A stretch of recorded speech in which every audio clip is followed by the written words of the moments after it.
Alhamdulillah Rabbil Alamin. Segala puji bagi Allah Jalla Jalaluh, Tuhan semesta alam. Dialah yang esa menciptakan, mengatur alam semesta ini, memberikan rezeki kepada semua ciptaan, dan kelak kepadanya kita akan kembali. Wabihi nasta'in ala umurid dunya wad din. Dan hanya kepadanya kita meminta pertolongan dalam menghadapi urusan-urusan dunia yang membuat sebagian orang hatinya jadi keras, jiwanya berontak. Bahkan tidak sedikit masalah yang membuat sebagian orang mengakhiri hidupnya dengan bunuh diri. Seakan-akan tidak ada jalan keluar dan solusi untuk problematika yang dia hadapi. Padahal sejatinya semua urusan itu ada di tangan Allah Azza wa Jalla. Maka hanya kepada Allah kita meminta pertolongan dalam urusan dunia dan dalam urusan agama.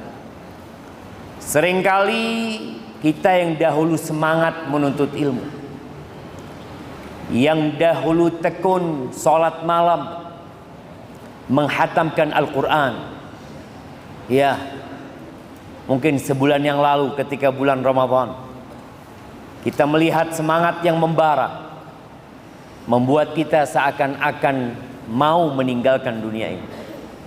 Tapi ternyata semakin kesini semangat itu berkurang. Bara api itu menjadi redup. Bahkan ada yang sudah mulai bergelimang dosa. Setiap sholat kita juga gak pernah berhenti mengatakan Iyyaka na'budu wa iyyaka nasta'in. Karena memang hanya Allah yang dapat menolong dan membantu kita. Allahumma salli wa sallim wazid wa barik wa an'im ala abdika wa rasulika sayyidina wa maulana wa habibina wa syafi'ina Muhammad wa ala alihi wa ashabihi ajma'in. Ya Allah, semoga salawat dan salam, berkah dan nikmat senantiasa Engkau curahkan untuk hamba kekasih-Mu, untuk manusia terindah yang pernah menginjakkan kakinya di muka bumi ini, untuk satu-satunya manusia yang pintu surga tidak akan dibukakan kecuali beliau yang pertama datang dan meminta pintu surga untuk dibukakan, untuk baginda Nabi kita Muhammad alaihi salatu wassalam, untuk keluarga beliau, untuk istri-istri beliau, untuk putra-putri beliau, dan untuk seluruh sahabat Nabi. Semoga Allah meridhai kita bersama mereka. Amma ba'd, ana berbahagia sekali bisa kembali ke masjid apa namanya Ustaz? Darul Amal.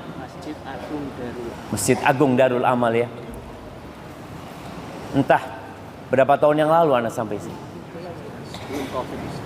Sebelum Covid jelas. Masya Allah, kita itu punya kalender baru jemaah. Ada sebelum Hijriah, sebelum Masehi. Nanti anak-anak kita akan punya kalender namanya sebelum Covid. Ini terusnya. Masya Allah. Alhamdulillah, anda terima kasih banyak kepada para ustadz yang ada di sini. Ada Ustaz Ahmad Zainuddin, hafizahullah ta'ala, dan para asatidzah yang lainnya yang telah berjuang menyampaikan agama Allah ini, dan para ulama, para kiai yang semoga apa yang mereka sampaikan dapat mengantarkan kita kepada keabadian yang penuh dengan ketenangan dan ketentraman. Ahibati fillah, ana nggak tahu kenapa tema kita hari ini apa? Lembutkan hati, tenangkan diri. Siapa yang mau jawab? Kenapa kok tema ini dipilih untuk saat-saat seperti ini? Ketika dolar naik, ketika emas mahal, ketika apalagi yang naik? Yang nggak naik cuma gaji. Alhamdulillah gaji masih turun jemaah. Karena kalau gaji naik susah kita. Gimana kita akan dapat itu uang? Kenapa kira-kira tema ini diangkat? Siapa yang mau jawab? Anak kasih hadiah jemaah. Naam, tafadhal.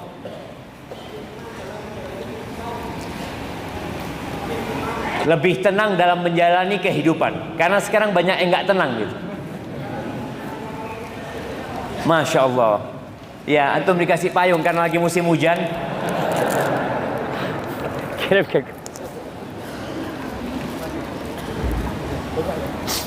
Jamaah rahimakumullah.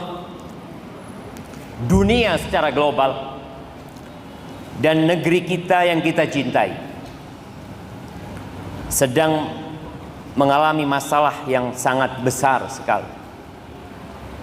Masalah itu adalah gangguan mental, di mana tingkat stres makin meningkat, depresi, kecemasan, bahkan berakhir dengan bunuh diri sebagian. Kenapa obat-obat penenang di akhir-akhir ini menjadi laris?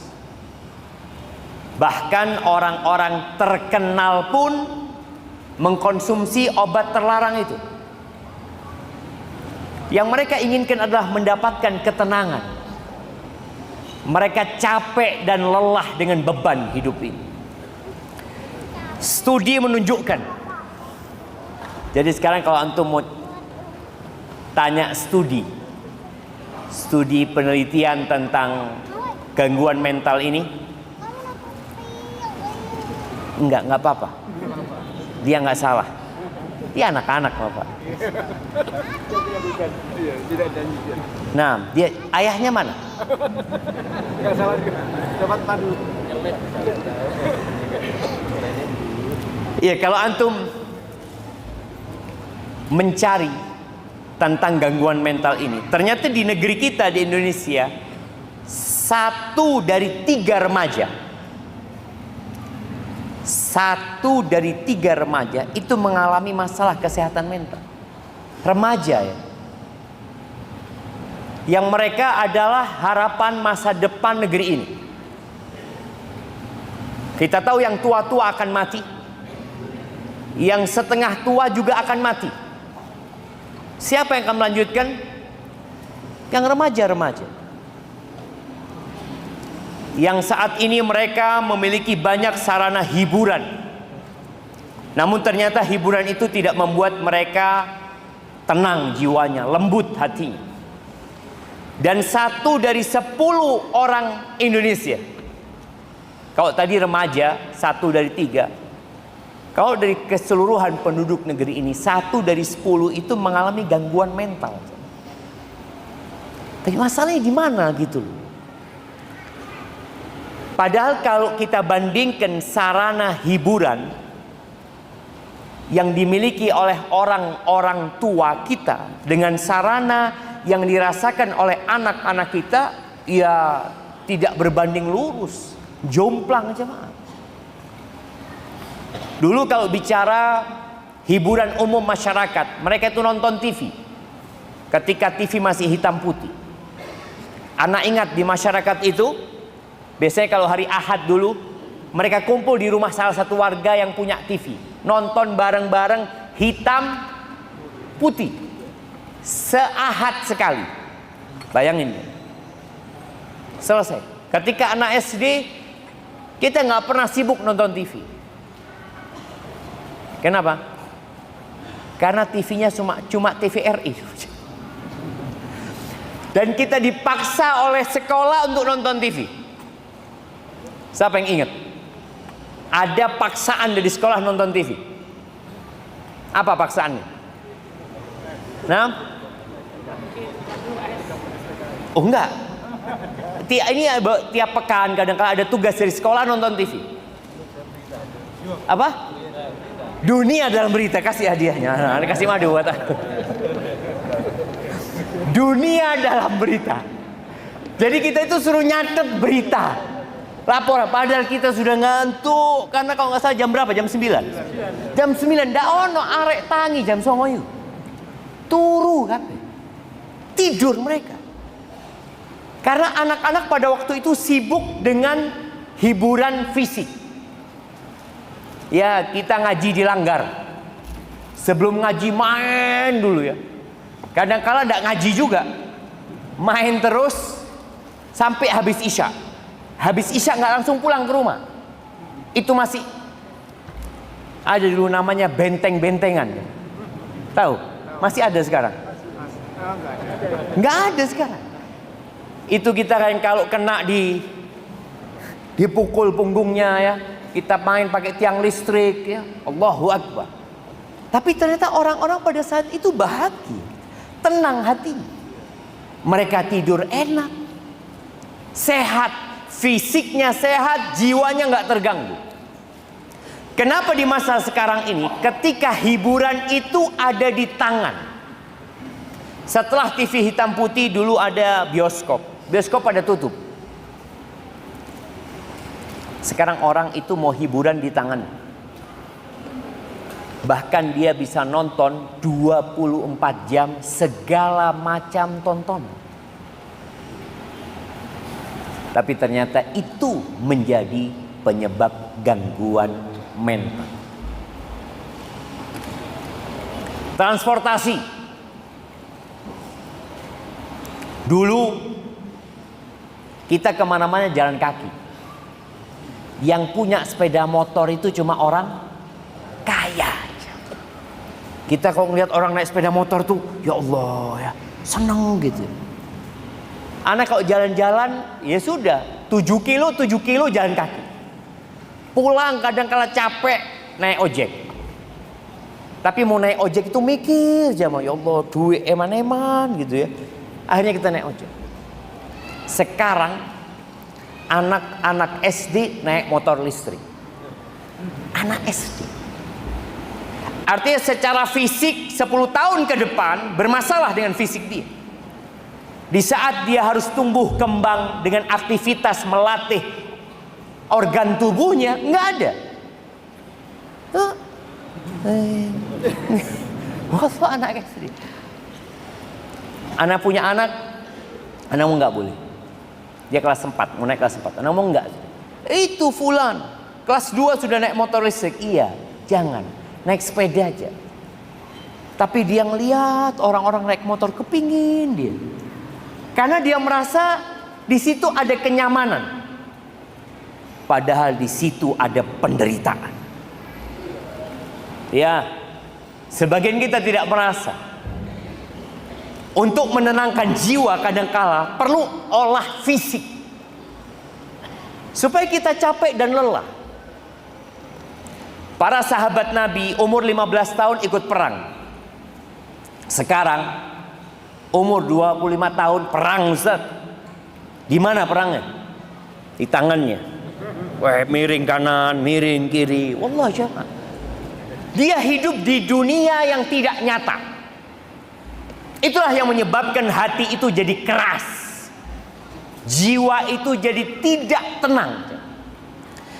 Jadi kalau tadi 1:3 itu berdasarkan penelitian.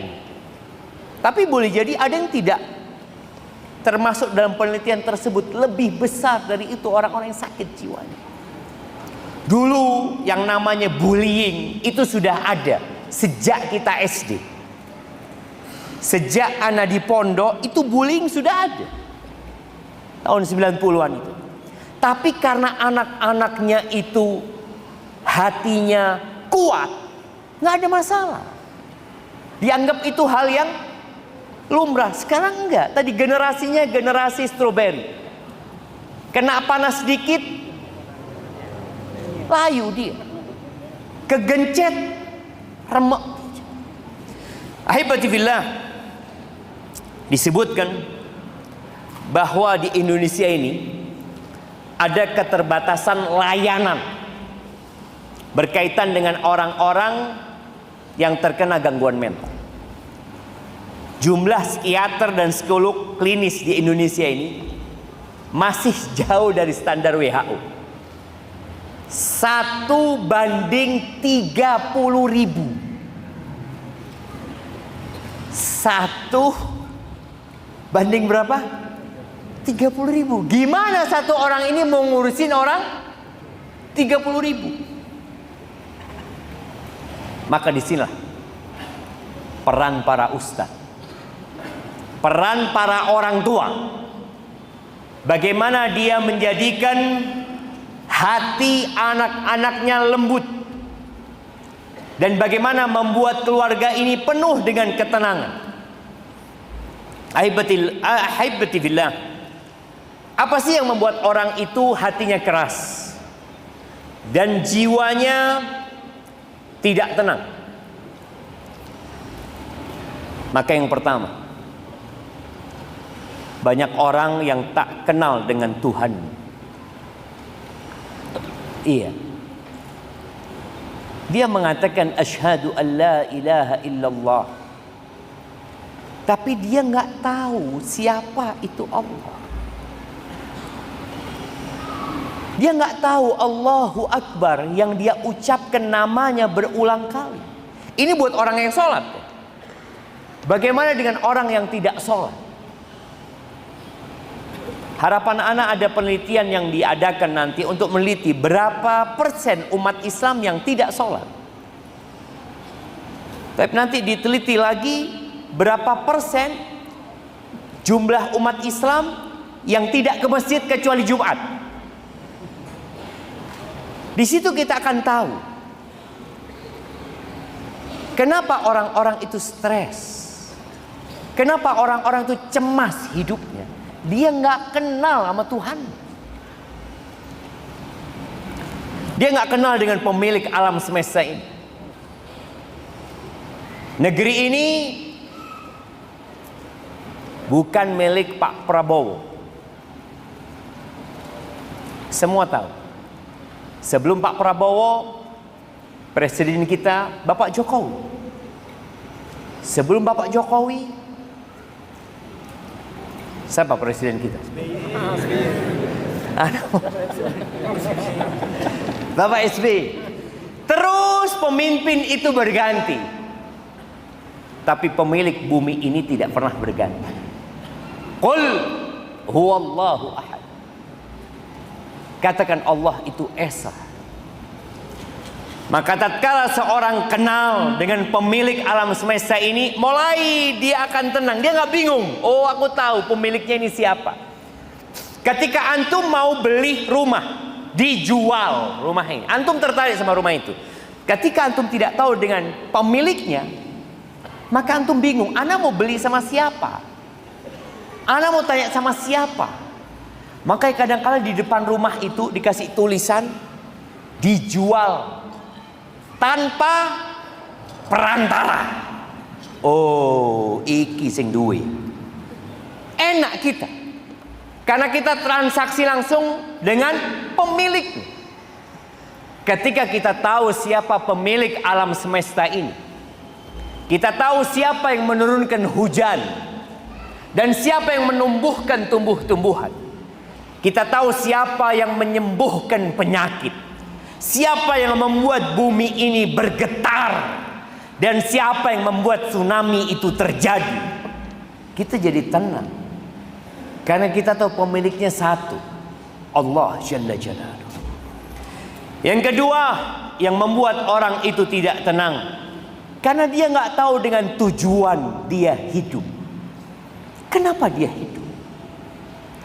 Coba antum keluar rumah naik motor, antum hidupkan itu motor, antum pakai helm, antum naik dengan tanpa tujuan. Kira-kira apa yang akan terjadi sama orang ini? Kalau nggak nabrak, mungkin dia ditabrak orang atau dimarahi sama orang. Tahu-tahu dia sennya ke kanan, tapi dia belok kiri. Loh, kata orang, "Nandi mas, ditanya mau kemana kau gitu?" Bingung dia jalan. Mungkin dia lihat jalan yang gelap, kemudian terang. Dia tidak punya tujuan. Maka manusia yang hidup dan tidak tahu tujuan dia hidup, maka dia tidak akan pernah mendapatkan ketenangan. Dia pikir mungkin dengan harta dia jadi tenang. Tidak. Dia berpikir ana di PHK. Mungkin kalau ana tidak di PHK, hidup ana akan tenang. Covid kemarin, ribuan orang di PHK, ratusan ribu orang di PHK. Kondisi ekonomi negeri kita sekarang ini dibanding dengan saat Covid, sekarang lebih baik. Masa Ustaz? Antum merasakan bagaimana di saat Covid kondisi manusia. Pesawat itu tidak terbang, masjid tutup, Masjidil Haram tutup. Ya, hanya ada orang berapa yang sholat di dalam. Haji, nggak ada keberangkatan haji dari Indonesia, nggak ada keberangkatan umroh dari Indonesia. Coba. Hotel-hotel di daerah wisata bangkrut. Sekarang lebih baik. Covid itu datang agar orang sadar dengan tujuan hidup, agar mereka tahu kenapa mereka diciptakan, agar mereka faham bahwa yang namanya virus yang tidak dapat dilihat dengan mata telanjang, ternyata dia bisa membuat pesawat tidak terbang. Dia bisa membuat pilot-pilot pesawat itu jual gorengan. Virus itu jamaah. Subhanallah. Maka di sini orang yang tidak tahu dengan tujuan hidup nggak akan tenang hidupnya.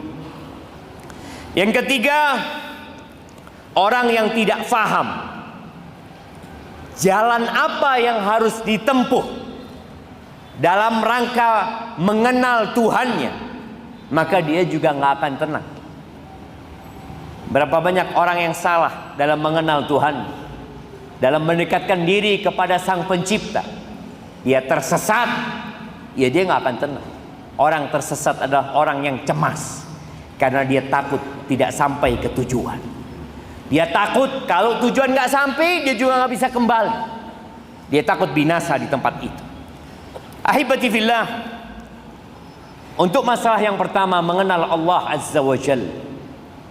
Allah itu seringkali mengenalkan dirinya di dalam Al-Quran Al-Azim.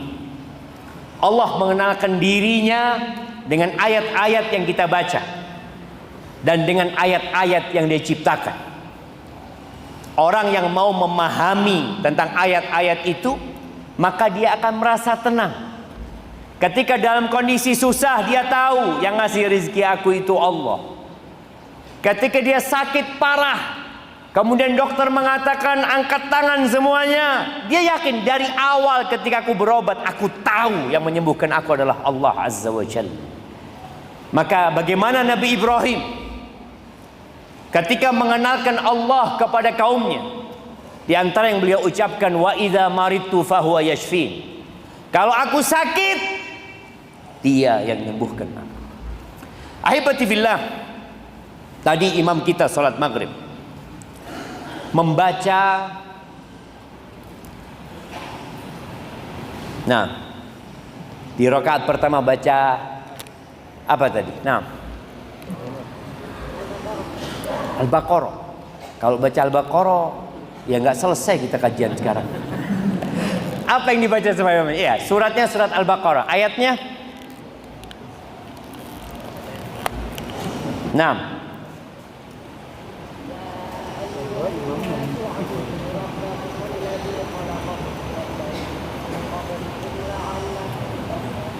Ahsan, tabarakallah fikum. Kasihkan buat dia.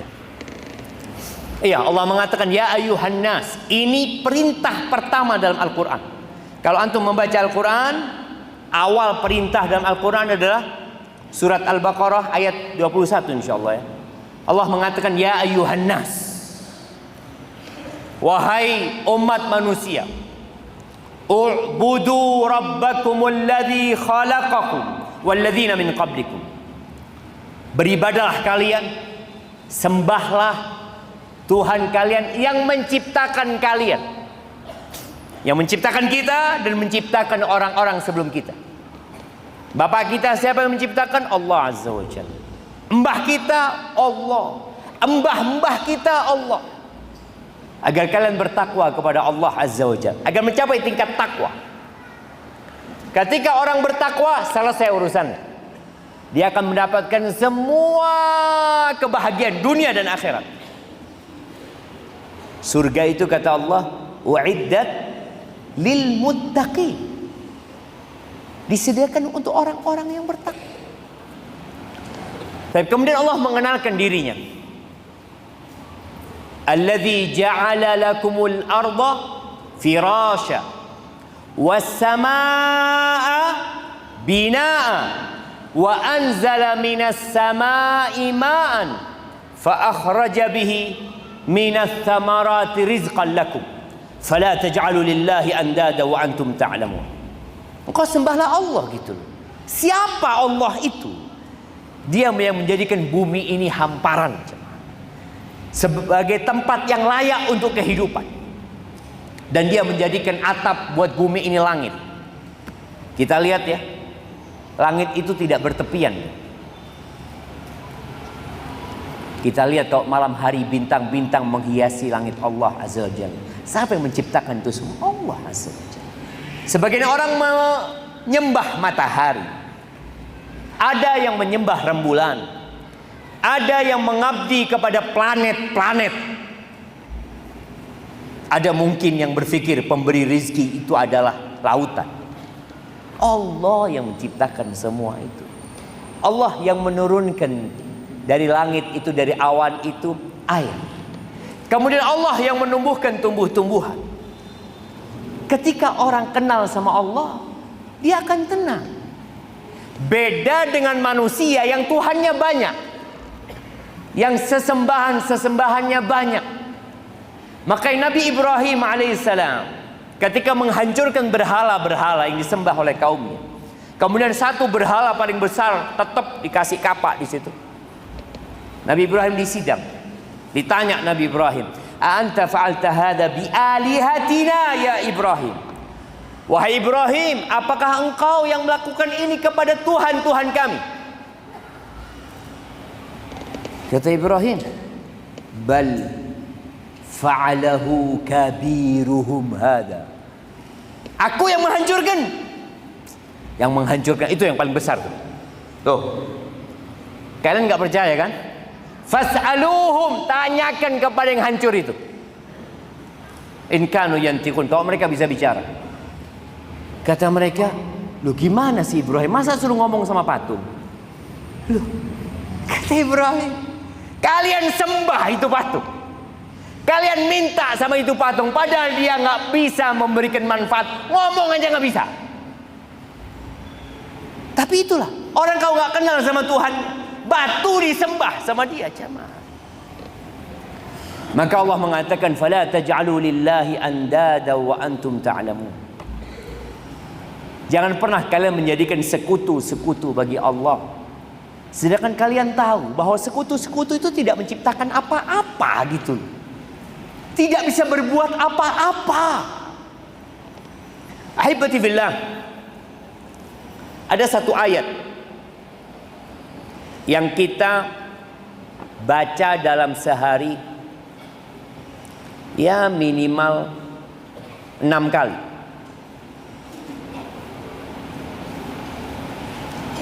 Apa ayat itu?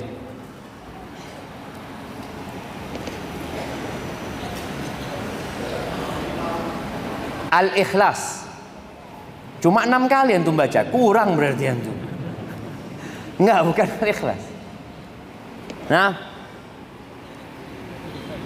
Nah, ayat kursi. Coba sebutkan kapan antum baca ayat kursi? Habis sholat subuh, zuhur, duha juga. Waduh, baru dengar. Subuh, zuhur, asar, maghrib, isya, mau tidur. Masya Allah. Masih ada hadiahnya. Kasih payung biar nggak kehujanan. Bismillah.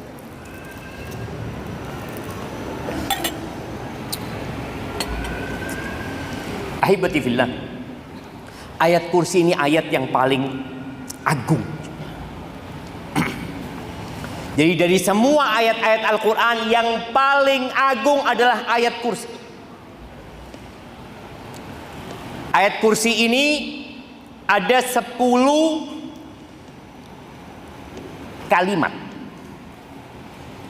Jadi ada 10 penjelasan Allah tentang dirinya. Allah mengenalkan diri.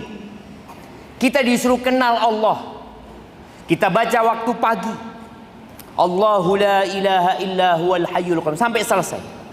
Banyak di antara kita yang membaca ayat kursi tapi sekedar membaca untuk mendapatkan fadilah. Ya, fadilah yang baca ayat kursi di waktu pagi dan petang insya Allah nggak akan diganggu sama setan. Kemudian yang membaca ayat kursi setiap selesai sholat insya Allah akan dimasukkan surga sama Allah Azza wa Jalla. Betul. Kenapa ayat kursi memiliki fadilah yang begitu agung? Baca artinya. Allah benar-benar mengenalkan dirinya kepada kita. Potongan pertama ya. Allahu la ilaha illahu. Allah tiada sesembahan yang berhak disembah selain Dia. Ini pernyataan tauhid kita. Bahwa tidak ada sesembahan yang disembah dengan benar kecuali Allah Azza wa Jalla. Ya, banyak yang dipertuhankan oleh manusia di muka bumi ini. Tapi ketahuilah yang berhak disembah hanya Allah Azza wa Jalla. Itu pernyataan tauhid. Kemudian kita mengatakan Al-Hayyu Al-Qayyum. Dialah Allah Azza wa Jalla yang hidup kekal. Dia hidup sendiri, semuanya bakal mati. Tapi Allah hidup kekal. Semua yang hidup itu berasal dari kehidupan yang Allah berikan kepada mereka. Al-Qayyum, yang terus menerus mengurusin kehidupan ini jemaah. Subhanallah jemaah. Al-Hayyu Al-Qayyum ini dikatakan adalah Ismullahil A'zam, nama Allah yang paling agung.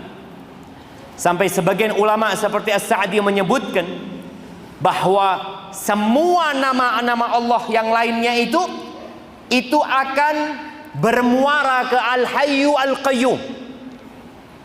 Allah yang maha hidup, yang mengurusi kehidupan ini, dan Dia tidak mati.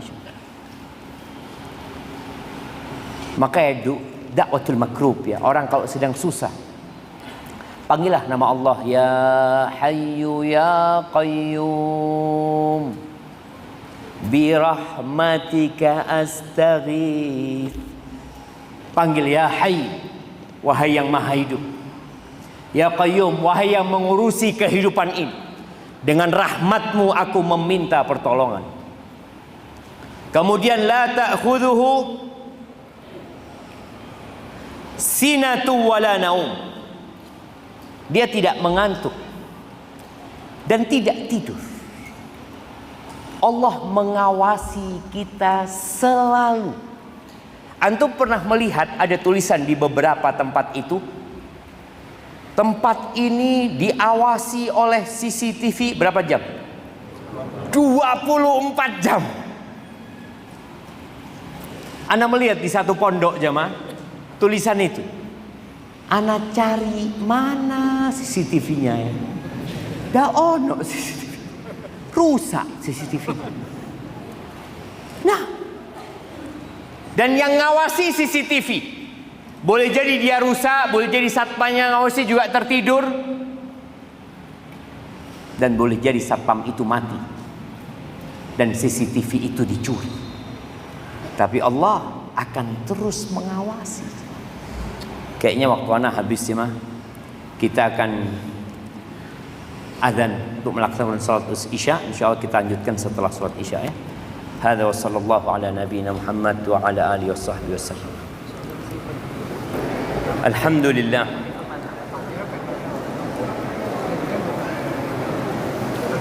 Ya jemaah kayaknya harus merapat ya mah biar orang-orang bisa duduk. Iya. Posisinya bukan posisi sholat ya, posisi kajian. supaya yang di luar bisa masuk ke dalam. Alhamdulillah, wassalatu wassalamu ala Rasulillah, amma ba'd. Kembali kepada masalah bagaimana kita melembutkan hati dan menenangkan diri. Yang pertama adalah dengan cara mengenal Allah Azza wa Jalla. Itu syarat mutlak. Orang baru akan lunak hatinya, tenang jiwanya kalau dia mengenal Tuhannya dan mentauhidkan Allah Azza wa Jalla. Maka Allah Azza wa Jalla mengatakan, man amila salihan min dzakarin aw untha wa huwa mu'min falanuhyiyannahu hayatan thayyibah wa lanajziyannahum ajrahum bi ahsani ma kanu ya'malun. Kata Allah, barang siapa yang beramal soleh, baik itu laki-laki atau perempuan, wa huwa mu'min, ini syaratnya, dia dalam kondisi beriman. Kalau bicara iman, maka kita tahu rukun iman itu ada berapa. Maka kata Allah, kami akan memberikan kepadanya penghidupan yang baik. Bukan Allah jadikan dia kaya, enggak. Kita tahu para nabi nggak kaya, ada nabi yang kaya, tapi kebanyakan mereka hidup dalam kemiskinan. Nabi Musa alaihissalam, Nabi Ayub, Nabi Yusuf alaihissalam. Bagaimana beliau berpindah dari pelukan ayahnya Yakub menuju ke gelapnya penjara-penjara Mesir. Ya dijalani, tapi Allah akan berikan penghidupan yang baik. Maka tadi ketika seorang mengenal Allah Azza wa Jalla, maka dia akan hidup dalam ketenangan dalam semua kondisi. Mau COVID, mau nggak COVID, mau di PHK dari tempat kerjanya, mau diangkat jabatannya, dia tetap dalam kondisi yang baik. Maka kenalilah Allah Azza wa Jalla dan tauhidkan Allah. Makanya doa orang kalau terkena petaka yang menyulitkan hidupnya, itu kata Nabi SAW, hendaklah dia mengatakan, Allah, Allah Rabbi la usyriku bihi syai'an. Dia katakan Allah, Allah itu Rabbku, Dia penciptaku, Dia pemilik alam semesta ini, Dia yang memberikan cobaan kepadaku, dan Dia juga yang mengangkat cobaan tersebut. La usyriku bihi syai'an. Aku tidak menyekutukan Allah dengan sesuatu apapun. Makanya kalau antum baca ayat kursi, antum akan mendapatkan banyak hal yang membuat antum semakin cinta kepada Allah Azza wa Jalla. Lahu ma fis samawati wa ma fil ard. Kepunyaannya yang di langit dan di bumi. Kita lihat ya, tol yang dibuat oleh manusia, jalan yang dibuat oleh manusia, rumah-rumah, gedung-gedung, semuanya itu milik Allah Azza wa Jalla. Ada waktunya Allah ambil. Baik, antum kaji lagi ayat kursi malam ini. Sebelum antum baca ayat kursi, antum buka tuh terjemahan ayat kursi. Antum baca ayat kursi dengan mentadabburinya, karena dengan itu antum akan menjadi tenang. Ahibati fillah. Yang kedua tadi berkaitan dengan mengetahui tujuan hidup. Kita tuh harus memecah rutinitas yang menyebalkan, yang menjenuhkan. Sebagian orang rutinitasnya itu, kalau dulu sebelum adanya media sosial ini, Ya dia hanya berpikir pagi bangun berangkat kerja, kemudian dapat duit, dia makan, dia penuhi kebutuhan keluarga, dia kawin, dia punya anak, terus seperti itu rutinitas. Ada yang rutinitasnya seperti binatang ternak.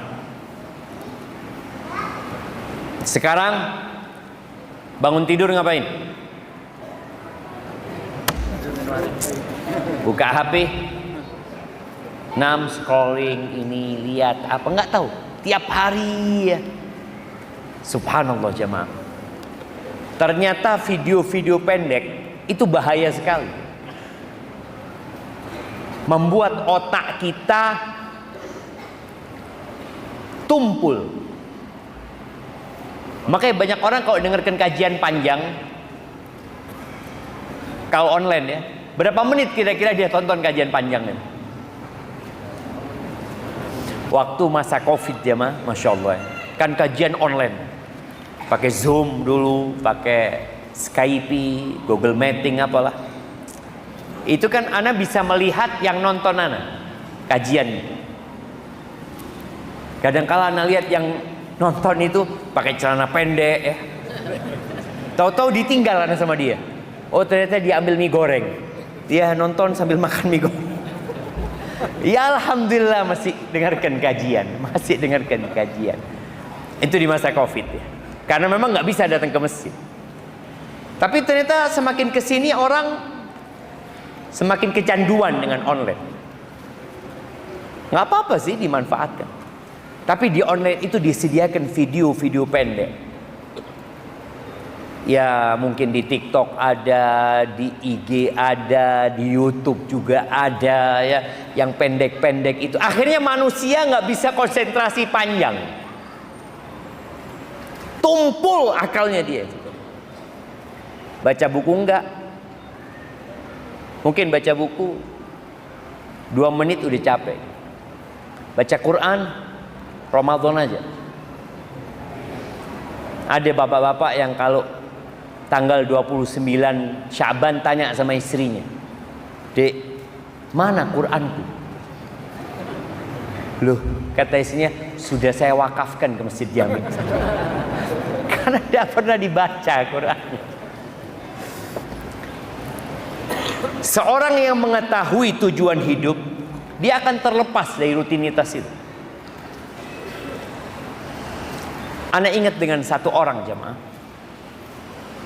yang dia termasuk yang menginspirasi ana untuk ya jadi lebih baik ya. Ketika ana di pondok, ana melihat ada satu orang tiap hari sholat di masjid, naik sepeda dia.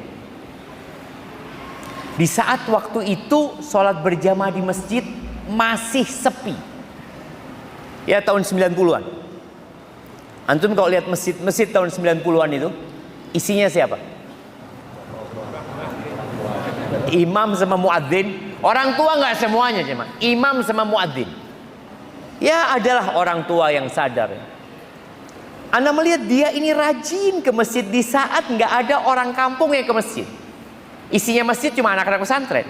Tapi dia datang. Anda tanya sama dia, "Bang, abang kok Anda lihat rajin ke masjid?" Kata dia. "Iya, Anda ini udah berkeluarga. Anda tiap hari kerja. Pagi ke pasar, Anda jualan ya. Besoknya kayak gitu lagi, besoknya kayak gitu lagi. Anda mikir, apa hidup ini cuma seperti ini gitu ya? Apa seperti ini hidup itu? Apakah aku diciptakan hanya untuk itu?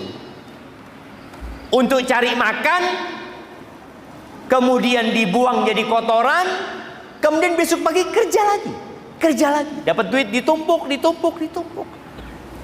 Akhirnya dia datang ke kajian. Dia semakin tahu kenapa dia diciptakan. Allah Azza wa Jalla mengatakan, "Wa ma khalaqtul jinna wal insa illa liya'budun."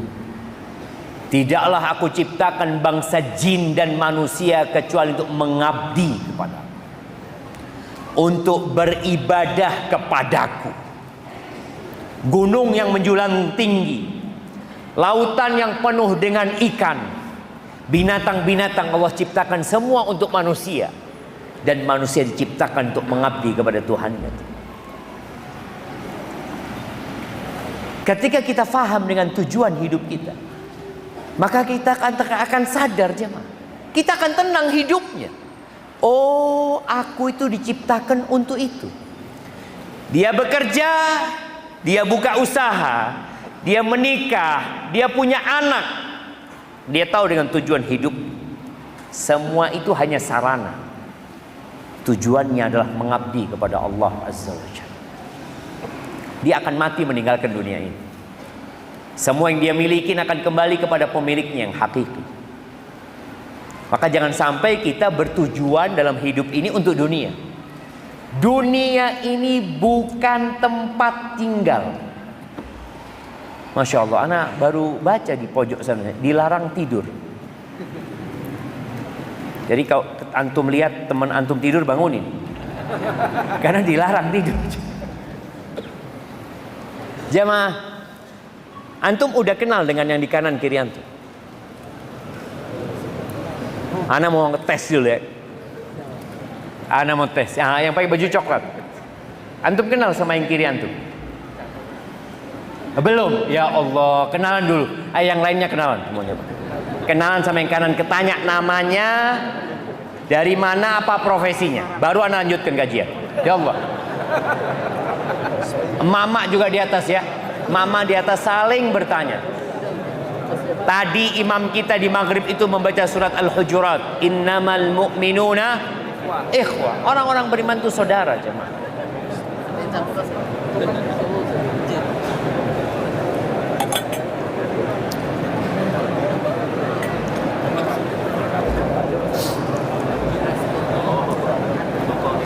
Nah, tanya nama, dari mana, apa profesinya.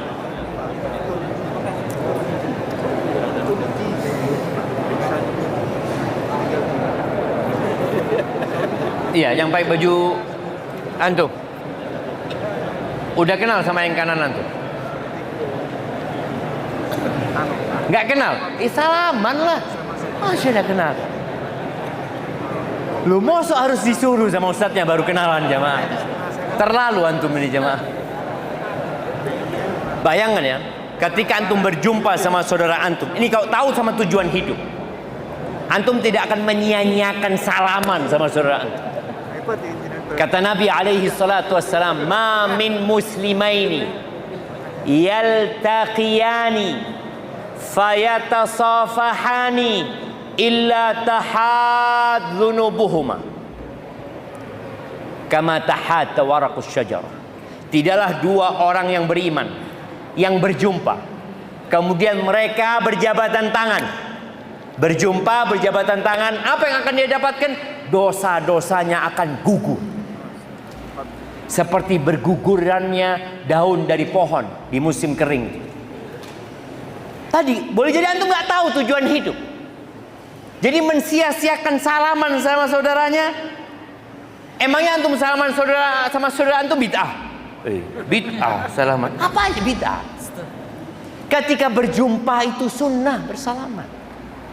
Maka jangan sia-siakan. Kenal nggak kenal, antum ingat ketika salaman, ya Allah berguguran dosa-dosaku ya. Bas, kalau antum tidak memikirkan orang, pikirkan diri antum. Kita banyak dosanya jemaah. Maka di antara pintu yang menggugurkan dosa itu tadi berjabatan tangan sama saudara antum. Iya, sampai mana kita? Tujuan hidup. Maka jangan sampai tujuan antum dunia. Dunia ini nggak punya masa depan. Kita kalau bicara masa depan di mana? Bumi ini tidak punya masa depan. Allah Azza wa Jalla mengatakan yauma tubaddalul ardu ghairal ardi was samawat. Akan diganti bumi ini dengan bumi lain.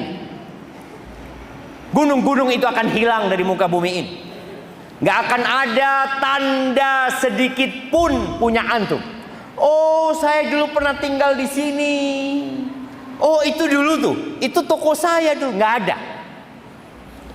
Nggak ada masa depan di muka bumi ini.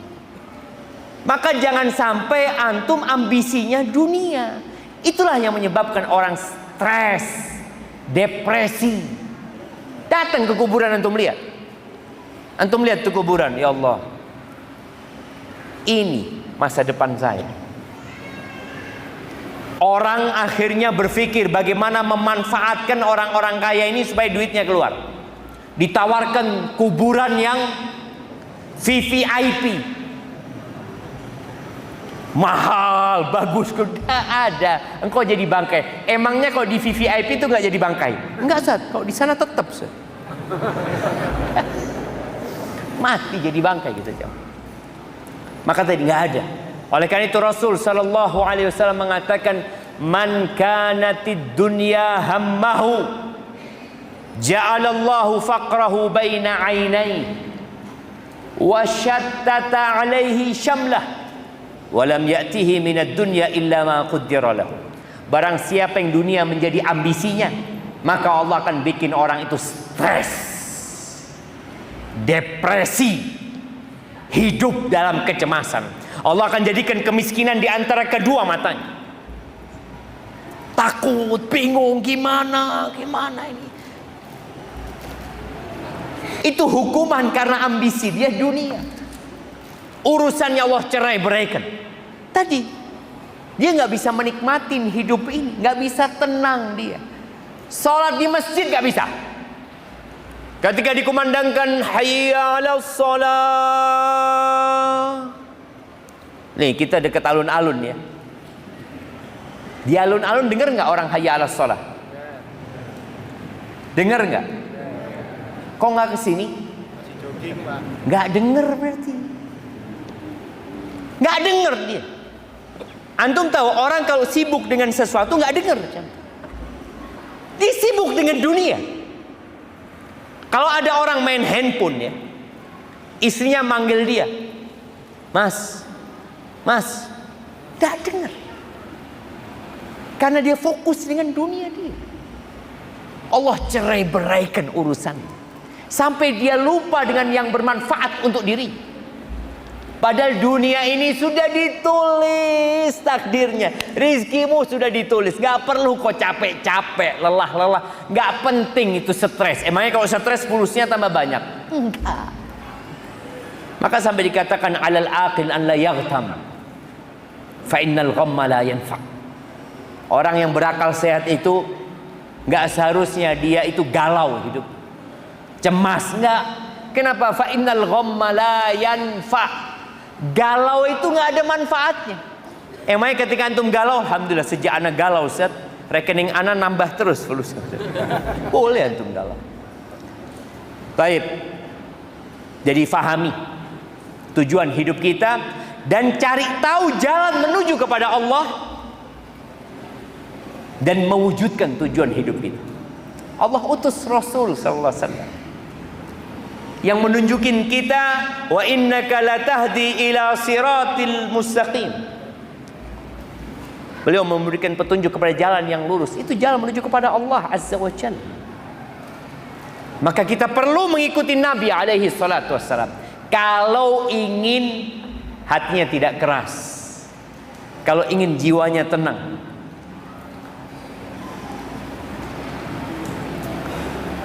Ma min Yahudin wala Nasranin, tidaklah orang Yahudi atau orang Nasrani yang mendengar tentang aku, thumma lam yu'min billadzi ursiltu bihi, kemudian dia enggak beriman dengan apa yang aku diutus dengannya, illa kana min ashabil jahim, melainkan orang itu akan menjadi penghuni neraka.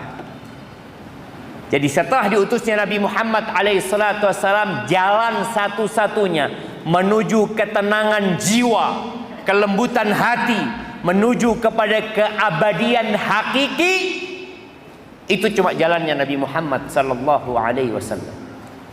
Maka syahadat kita berbunyi asyhadu an la ilaha illallah wa asyhadu anna Muhammad Rasulullah sallallahu alaihi wasallam.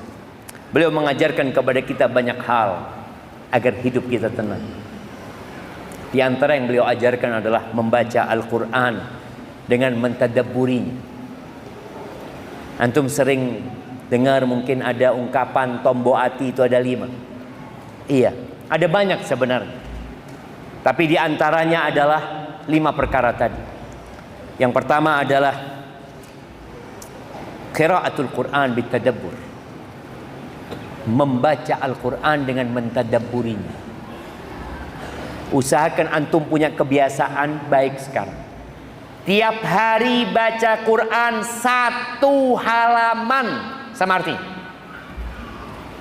Sebelum antum buka handphone antum, atau antum mau buka handphone, antum mau buka IG, TikTok, YouTube atau apa, WhatsApp, sebelum antum buka itu, antum buka Quran. Karena sekarang dengan adanya Quran di handphone ini, kita bisa menyentuhnya tanpa berwudu, tanpa bersuci. Ya udah, antum buka. Biasakan 1 halaman tiap hari. Karena kebiasaan ini akan membuat antum jadi tenang hati. Antum baca sama artinya. Kalau nggak mampu Ustaz, 1/2 halaman. Tapi ingat tiap hari. Nggak mampu Ustaz. Tadi ada cerita bahwa ternyata di Indonesia ini berapa persen yang belum bisa ngaji Ustaz? 5% dari Kemenak 72. Dari Kemenak 72% yang belum bisa ngaji. Ya umat Islam Ustaz, kalau orang kafir tidak masuk Ustaz. Tidak iso ngaji. Maka tolonglah, sekarang ada banyak cara membaca Al-Quran.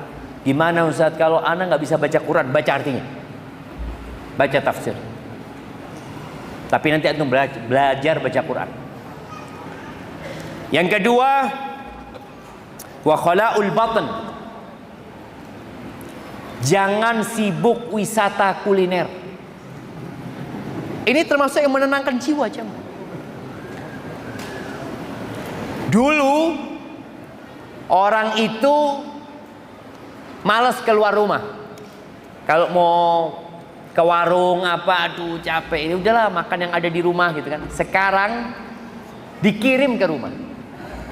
Antum mau apa? Tinggal buka, ada aplikasi yang menunjukkan kepada antum semua makanan. Sampai tadi di kereta, ana mau makan siang, ana ngomong sama temen, lapar nih. Ana ngomong, bismillah cari makan siang, ada kantinnya kan. Dia ngomong, tenang Ustaz, ada di sini Ustaz. Jadi ada di tangan, jadi nggak gerak badan kita nih mah. Makanan itu datang ke depan rumah kita. Subhanallah. Usahakan antum punya puasa. Minimal dalam sebulan itu 1 hari. 1 hari. Ketika ada seorang sahabat bertanya kepada Nabi SAW tentang puasa, maka Nabi memberikan arahan kepada dia alaihi salatu wasallam, sum yauman min kulli syahr. Engkau puasalah 1 hari dalam sebulan. Minimal. Aku bisa lebih dari itu ya Rasulullah, udah 2 hari. Aku bisa lebih 3 hari. Itu seperti puasa 1 bulan ya. Maka kalau antum malas puasa, puasalah tadi 1 hari. Pokoknya tiap bulan ada puasa 1 hari. Ngosongkan perut antum. Karena kita punya jiwa ini suka berontak. Kita punya nafsu itu suka mendorong kita kepada hal-hal yang haram. Puasa itu meninggalkan yang halal. Kita melatih diri kita meninggalkan yang halal. Maka usahakan, kalau antum ingin tenang jiwanya, ngomong sama istrinya, tolong diingatkan aku. Jangan sampai ada 1 bulan aku nggak puasa. Itu minimal. Kalau antum bisa 3 malam, alhamdulillah. 3 hari ya, bukan 3 malam ya. 3 hari. 3 hari itu apa harus 13, 14, enggak harus. Boleh jadi 1, 2, 3. Boleh jadi Senin lagi, boleh. Yang penting 3 hari. Kemudian yang ketiga, qiyamul lail. Salat malam. Dulu jamaah sebelum ada TV ya, sebelum ada listrik lah ya. Orang tuh habis isya tidur. Jam 3 itu sudah seger jamaah. Karena tidurnya sudah cukup. Tapi adanya handphone ini, antum bisa tidurnya terlalu malam. Buka lagi. matikan itu handphone. Pasang alarm. Paling enggak antum sholat ya 3 rakaat lah. Lebih baik diakhirkan. Kalau nggak mampu ya sebelum tidur. Antum pokoknya punya sholat malam. Kalau antum nggak punya sholat sunnah, ya udah sholat malam itu 3 rakaat sebelum tidur, witir. Tapi ingat, rutinkan, dawamkan. Karena kata Nabi kita alaihi salatu wassalamu, khairul amali adwamuhu wa in qall. Sebaik-baiknya amalan itu adalah yang berkesinambungan walaupun sedikit. Kemudian yang keempat, wattadarru 'inda sahar. Ya, berdoa di waktu sahur. Kalau antum salat malam sebelum subuh, berdoa antum misalnya. Apa aja masalah antum minta sama Allah Subhanahu wa taala. Kemudian yang kelima, kumpul sama orang-orang soleh. Salah satunya tempat kumpul itu kajian ini. Maka ketika antum datang kajian, bukan hanya niat dengarkan kajian. Kalau antum pinter menata niat, banyak pahalanya antum. Ana mau ke sana, mau iktikaf di masjid. Nunggu sholat lah, ana nggak akan keluar dari masjid nanti. Ana di sana mau ketemu sama saudara-saudara ana. Ketemu sama saudaranya, nambah saudaranya. Itu insya Allah antum akan menjadi tenang hidupnya. Tapi kalau kumpulannya sama orang-orang yang tidak soleh, maka yang dibicarakan adalah dunia, tidak akan membicarakan akhirat. Yang terakhir,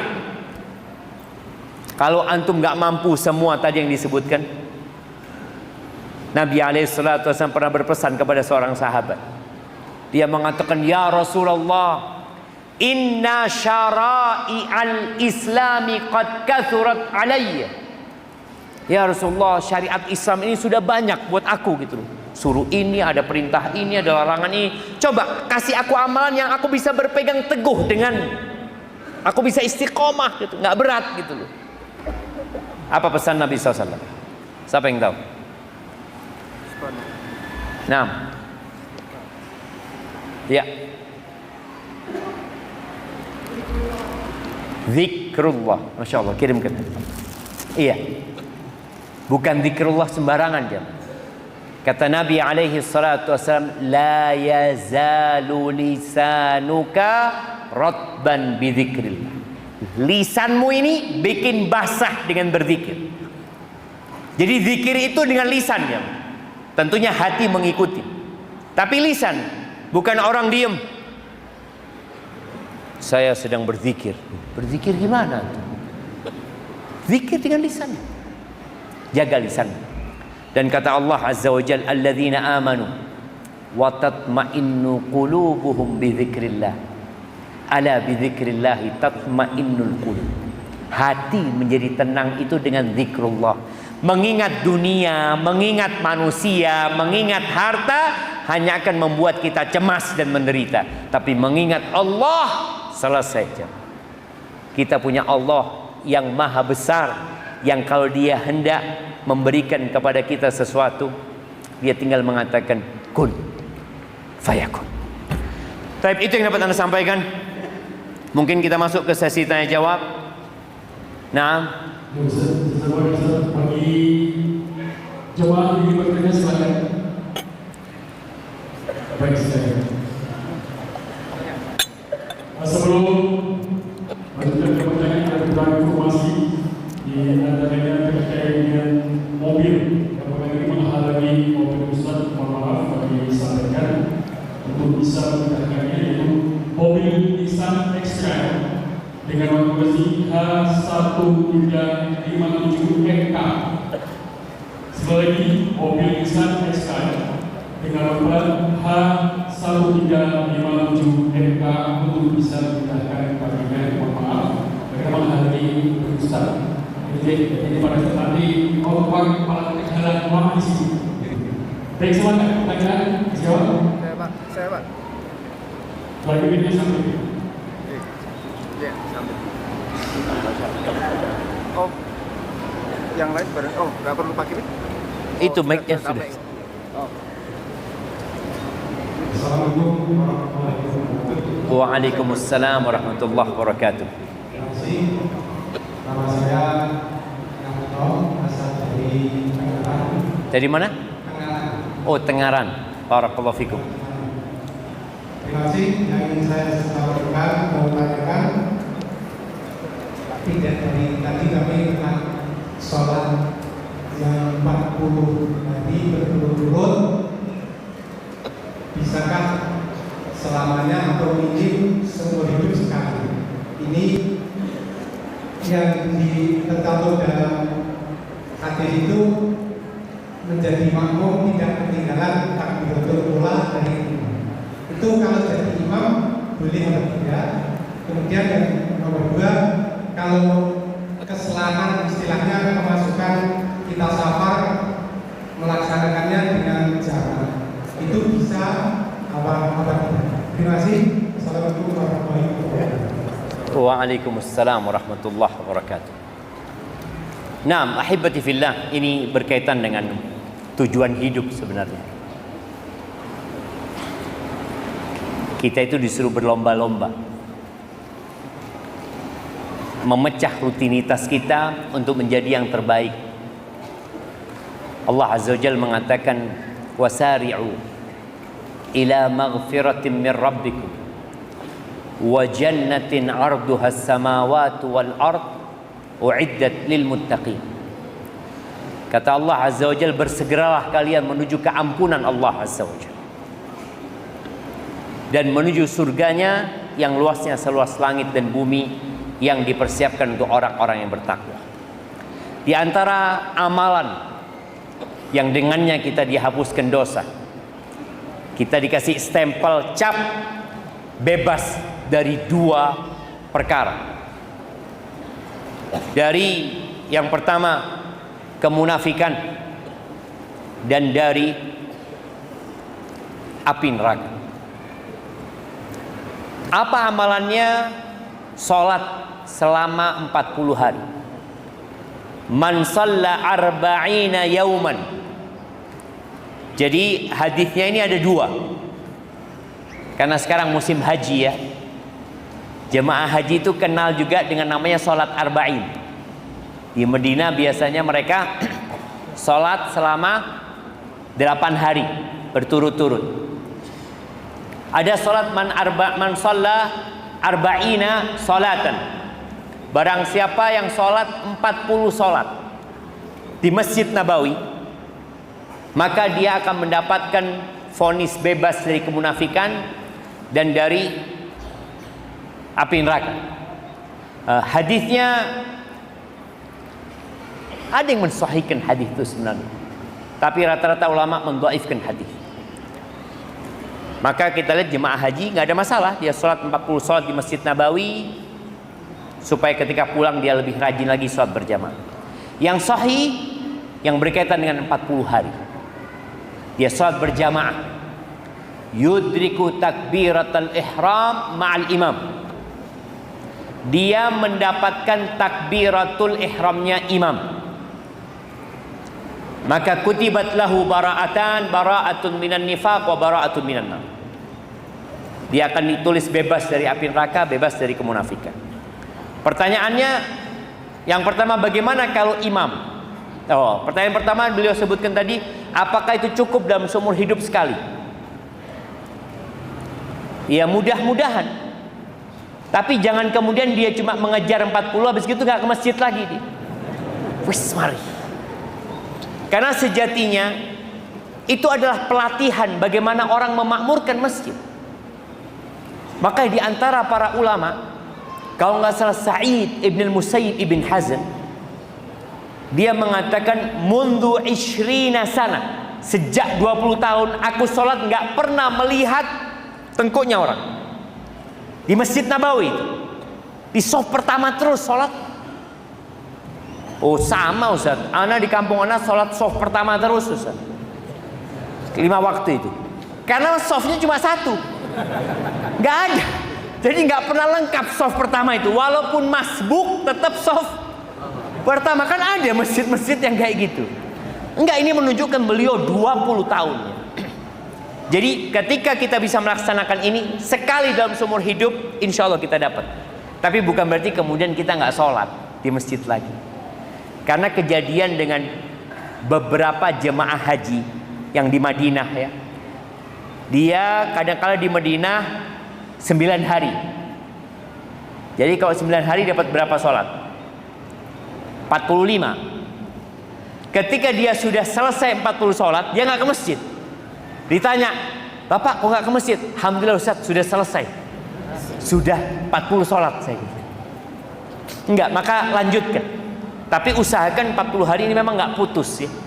40 hari dan berat jemaah. Gimana Ustaz? Ini dapat takbiratul ihram ya. Artinya imamnya Allahu Akbar, ya Allahu Akbar. Bagaimana kalau dia musafir? Apakah ketika dia musafir kemudian terputus, boleh dia lanjutkan ketika dia pulang menjadi 40 hari? Wallahu a'lam ya. Mungkin boleh. Karena orang yang dapat kafarat puasa 2 bulan berturut-turut, ketika dia sakit atau musafir nggak apa-apa, dia nggak puasa, tapi tetap dianggap bersambung gitu ya, seperti itu. Karena ada udzur yang diperbolehkan dalam syariat ya. Semoga nggak ada masalah. Jadi dia dilanjutkan lagi nanti ketika dia pulang. Gimana kalau dia jamak sholatnya? Jadi dia sholat berjamaahnya zuhur, asarnya boleh jadi sendirian, boleh jadi sama temennya. Wallahu alam. Tak tahu anak kok yang itu. Barakallahu fikum. Nah, oh ini ada pertanyaan tertulis ya, Ma.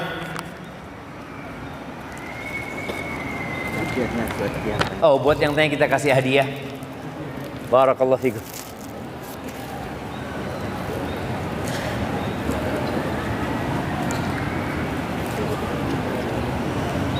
Assalamualaikum warahmatullahi wabarakatuh.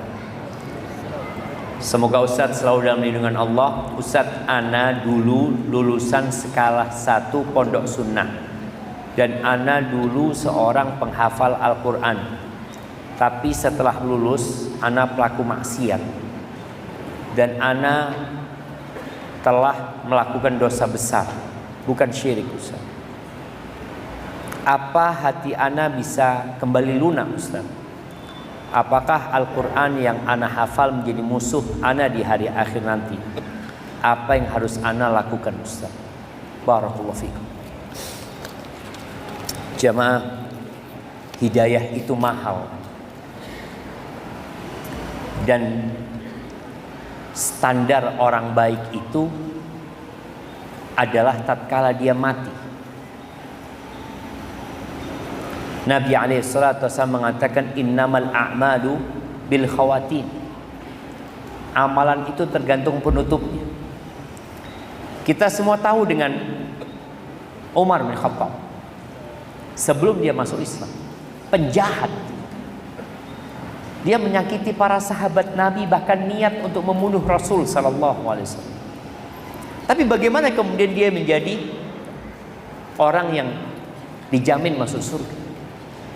Khalid bin Walid, dia adalah panglima perang yang menyebabkan kekalahan umat Islam, atau menjadi salah satu faktor kekalahan umat Islam pada waktu perang Uhud. Bahkan 70 sahabat terbunuh gara-gara serangan dari Khalid bin Walid. Tapi kemudian dia masuk Islam. Kemudian dia di akhir hayatnya semoga mati husnul khatim. Kembali kepada pertanyaan tadi. Seorang yang dulu di pondok hafal Al-Quran, nggak ada jaminan dia mati Islam. Pakai pesan Allah itu wala tamutunna illa wa antum muslimun. Apa yang harus dilakukan? Salah satu yang membuat hati itu keras adalah dosa. Nabi SAW mengatakan, "Idza aznaba 'abdun," apabila seorang hamba berbuat dosa, nukita fi qalbihi nuqtah sauda.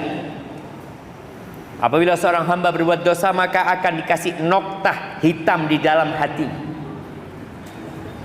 Kalau dia bertobat. Nah, apa syaratnya tobat? Sungguh-sungguh. Siapa yang mau jawab? Satu, menyesal, Yang pertama menyesal. tidak mengulangi, terus kemudian Yang pertama menyesal. Yang kedua tidak mengulangi. tidak mengulangi. Ya. Yang ketiga Yang ketiga tidak memasuki circle yang buruk, tidak kembali ke circle. tidak kembali ke circle yang buruk. Kurang lengkap. Tapi kasih hadiahnya. Nah, yang lengkap. Pertama, menyadari kesalahannya. Menyadari kesalahannya, menyesal. Yang kedua, tidak mengulang kembali. Yang Kalau ngulangi, berarti nggak diterima tobatnya. kembali alias taubatan nasuha. Yang ketiga, Tidak ngulangi. Oke, yang ketiga, mengimbangi dengan perbuatan yang lebih baik. memperbanyak amal soleh. Siap, boleh. Tapi belum lengkap. Kasih hadiahnya. 3+1. Yang pertama, menyesal, berhenti, berjanji untuk tidak ngulangi. Kalau ada hubungan sama manusia, kita perlu minta dihalalkan, minta maaf. Oke, ini yang lengkap nih. Kasih hadiahnya 2. Kasih payung 2 dia. Nah, kasih 2, ada apa-apa. Alhamdulillah sudah habis. Habis. Oh masih Sir. Oh, masih ada. Yang tanya ini belum dapat, yang pakai kertas tadi. Oh, yang tanya ini. Iya, iya. Oh, jangan. Kalau dia dikasih ketahuan dia. Gimana sih antum? Iya, yang pertama menyesali. Jadi kalau tadi ketika seorang berbuat dosa akan ada noktah hitam dalam hatinya. Fa in taba wa naza' wastaghfara suqila qalbi. Kalau dia bertobat, dia tinggalkan itu dosa, dia beristighfar mohon ampun sama Allah, hatinya dibikin mulus sama Allah.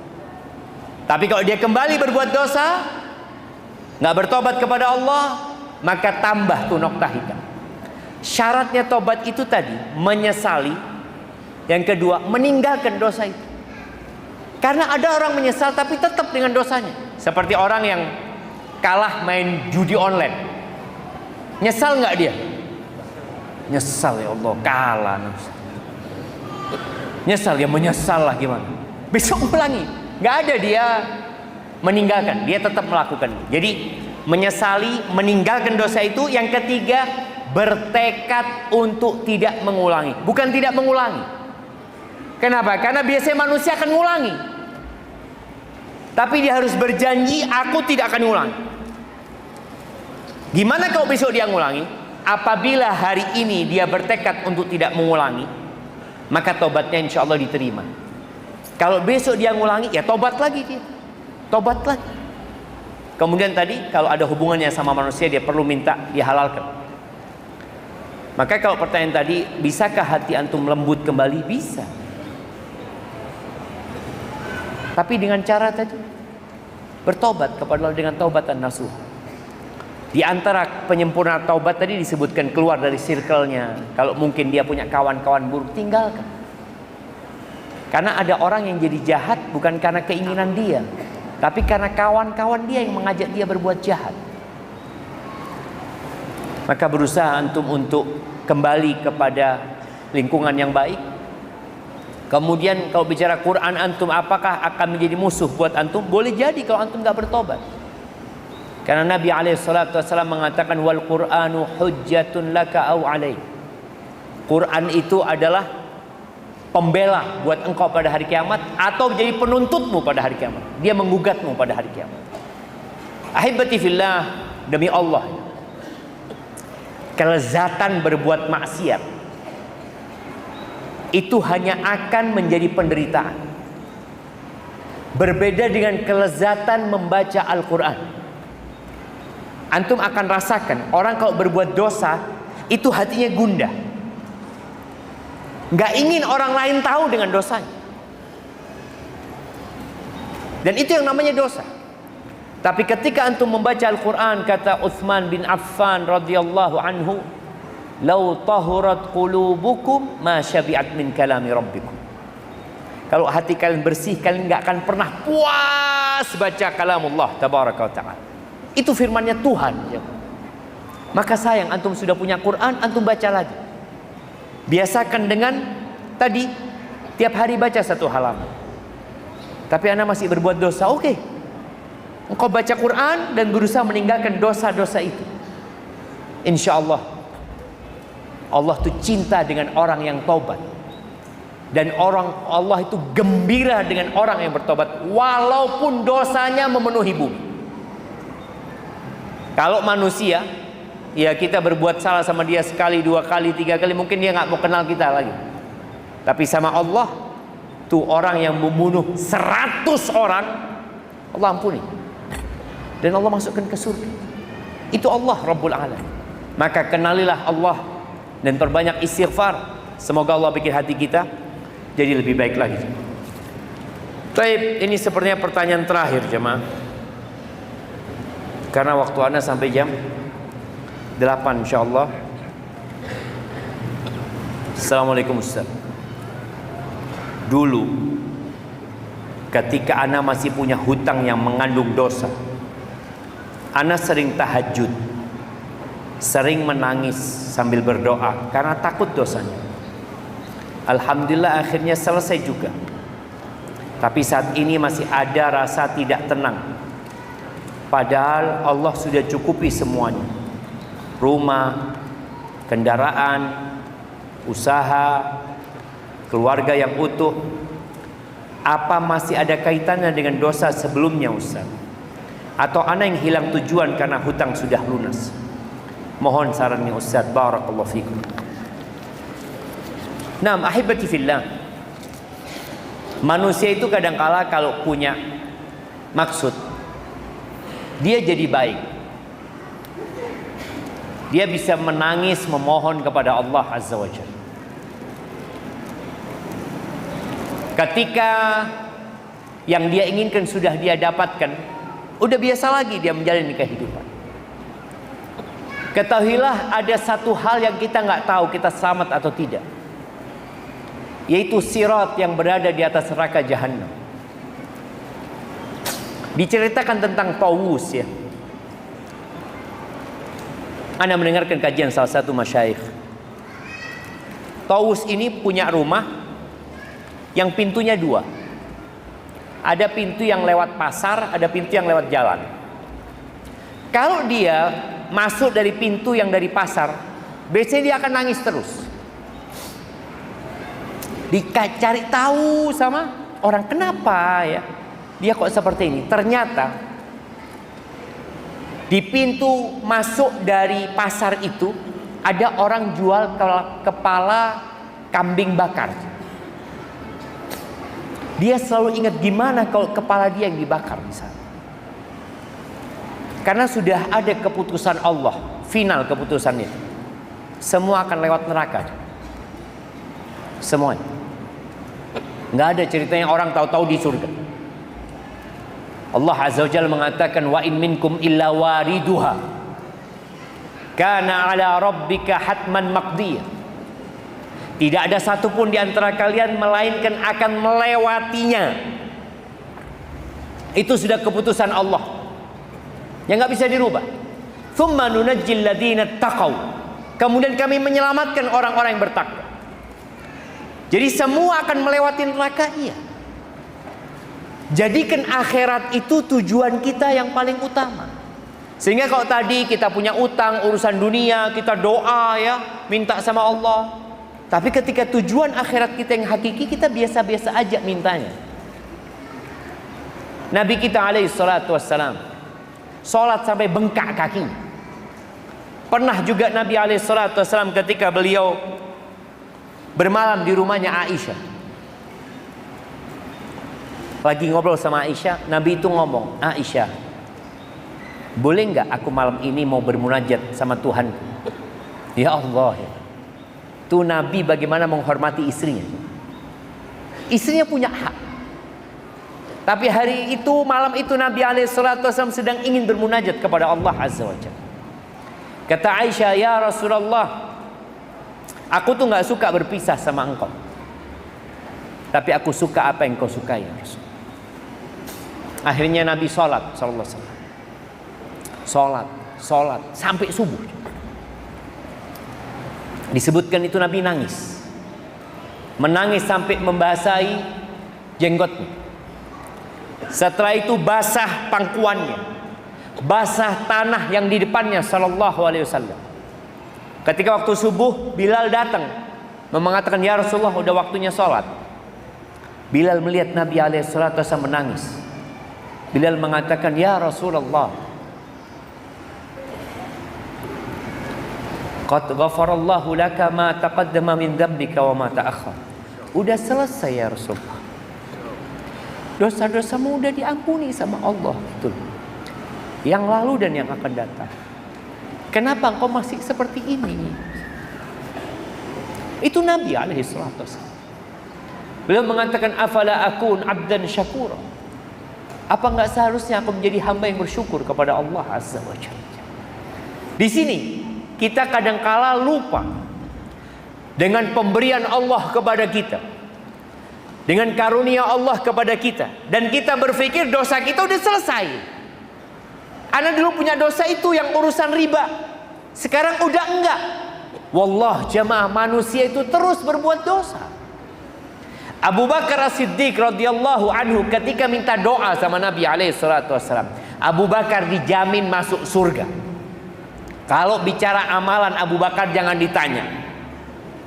Sampai ketika Nabi alaihi salatu wasallam menjelaskan tentang pintu-pintu surga, ada yang akan dipanggil dari pintu sodako, dari pintu puasa, pintu sholat. Abu Bakar tanya, ya Rasulullah, adakah orang yang dipanggil dari semua pintu itu? Kata Nabi alaihi salatu wasallam, na'am wa arju an takuna. Aku berharap engkau jadi orang yang dipanggil dari semua pintu surga. Ketika Abu Bakar minta doa sama Nabi alaihi salatu wassalam, Nabi ngajarkan doa apa? Qul ya Abu Bakar, katakan wahai Abu Bakar, Allahumma inni zalamtu nafsi zulman katsira wa la yaghfiru dzunuba illa anta faghfir li maghfiratan min 'indika warhamni innaka antal ghafurur rahim. Ini doa dibaca waktu salat, dianjurkan. Katakan, ya Allah, sesungguhnya aku menzalimi diriku dengan kezaliman yang banyak. Ini doa buat Abu Bakar, jemaah. Abu Bakar yang dijamin masuk surga suruh mengakui dosa-dosa. Kita kadang-kala merasa udah selesai dosa kita. Dulu aku berbuat dosa, dulu pernah aku bermaksiat, sekarang udah enggak, Ustaz. Inilah menyebabkan kadang-kala hati itu keras. Ada unsur merasa sudah baik. Akhirnya kita sulit menangis. Karena kita merasa udah selesai dosaku. Enggak jamaah, enggak selesai. Abu Bakar disuruh baca doa itu. Zulman katsira, dengan kezaliman yang banyak. Wala yaghfiru dzunuba illa anta. Enggak ada yang bisa ngampuni dosa kecuali Engkau ya Allah. Faghfir li maghfiratan min 'indika warhamni innaka antal ghafurur rahim. Berikan kepada aku pengampunan dari Engkau ya Allah. Rahmati aku ya Allah. Sesungguhnya Engkau Maha Pengampun dan Maha Pengasih. Inilah yang membuat orang jadi tenang hidupnya. Ketika dia kenal sama dirinya, aku adalah pendosa. Ketika ada ketidaktenangan berarti karena dosa-dosaku. Jangan berpikir, oh dulu aku berbuat dosa, sekarang kita masih berbuat dosa. Selesai sholat kita astaghfirullah. Antum kalau tahu penghuni surga itu apa kerjanya setelah sholat malam? Allah mengatakan wabil asharihum yastaghfirun. Setelah sholat malam di waktu sahur, nggak ada perasaan saya sudah sholat malam, saya sudah banyak beribadah. Lah, mereka istighfar, mohon ampun kepada Allah Azza wa Jalla. Karena kita terus berbuat dosa. Kenapa kita dianjurkan membaca sayyidul istighfar pagi dan petang? Allahumma anta rabbi la ilaha illa anta khalaqtani wa ana abduka wa ana ala ahdika wa wa'dika mastata'tu abu'u laka bi ni'matika alayya wa abu'u bi dhanbi faghfirli fa innahu la yaghfiru dzunuba illa anta. Bagaimana hamba ini mengenal Tuhannya? Ya Allah, Engkau Tuhanku ya Allah. Engkau yang menciptakan aku, tiada yang berhak disembah kecuali Engkau. Engkau yang menciptakan aku. Aku hambamu. Aku mengakui semua nikmat-nikmat yang kau berikan kepada aku. Wa abu ubi dzambi, dan aku mengakui dosa-dosaku ya Allah. Banyak dosa-dosaku ya Allah. Ampuni aku ya Allah. Kita baca di waktu pagi, sore baca lagi, besok baca lagi. Karena kita nggak berhenti berbuat dosa, jamaah. Maka berusahalah untuk terus memohon ampun kepada Allah, mengenali diri kita, husnudzon sama Allah, suudzon sama diri kita. Jadi kalau bicara apa karena dosa masa lalu, boleh karena dosa itu, dan boleh jadi karena dosa-dosa baru kita yang kita tidak sadar. Dan di antara dosa besar itu adalah al-amnu min makrillah, merasa aman dari hukuman Allah Azza wa Jalla. Barakallahu fiik. Itu yang dapat Anda sampaikan, kurang lebihnya mohon maaf. Yang benar dari Allah Azza wa Jalla, yang salah dari diri Anda pribadi, Allah dan Rasulnya terbebaskan dari kesalahan itu. Subhanakallahumma bihamdik. Astagfirullah wa atubu ilaik. Sallallahu ala nabiyyina Muhammadin wa ala alihi wa sahbihi wasallam.